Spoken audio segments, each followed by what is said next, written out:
Benvidos a esta viaxe polo rico legado inmaterial de Galicia e concretamente pola Costa da Morte. Nesta terra máxica, onde a tradición se funde coa natureza, atopamos un tesouro inestimable, un conxunto de lendas, historias, tradicións e saberes ancestrais que se foron transmitindo de xeración en xeración e que nos transmiten sabedoría popular, valores e crenzas que son parte da nosa identidade.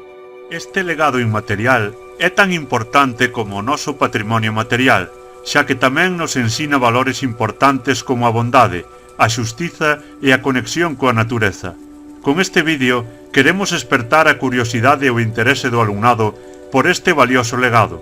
É fundamental que as novas xeracións coñezan e aprecien estas tradicións para que non se perdan e sigan vivas no corazón de Galicia. As mouras son criaturas máxicas da mitoloxía galega, xeralmente asociadas a fontes, ríos e bosques. As lendas contan historias de naufraxios que rodean a illa.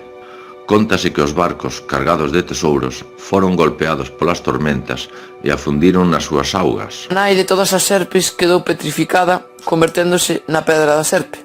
Desde entón, a pedra foi venerada como un amuleto contra o mal e a enfermidade.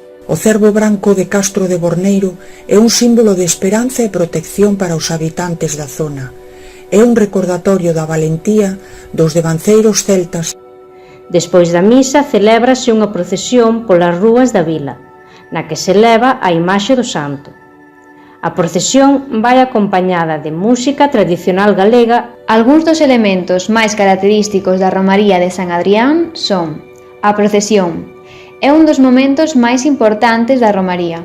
Benito Soto Abal, coñecido como o Terror do Atlántico, foi un famoso pirata galego do século XIX. Conta a lenda que antes de ser executado en Xibaltar, a fonte estendeuse por toda a comarca, curando os enfermos e concedendo desexos aos de corazón puro. Co paso Queimada galega é unha bebida tradicional elaborada con aguardente, azucre, casca de limón e grans de café. Prepárase nun recipiente de barro chamado pote. E así chegamos ao final desta viaxe polo legado inmaterial de Galicia, un legado que nos pertence a todos.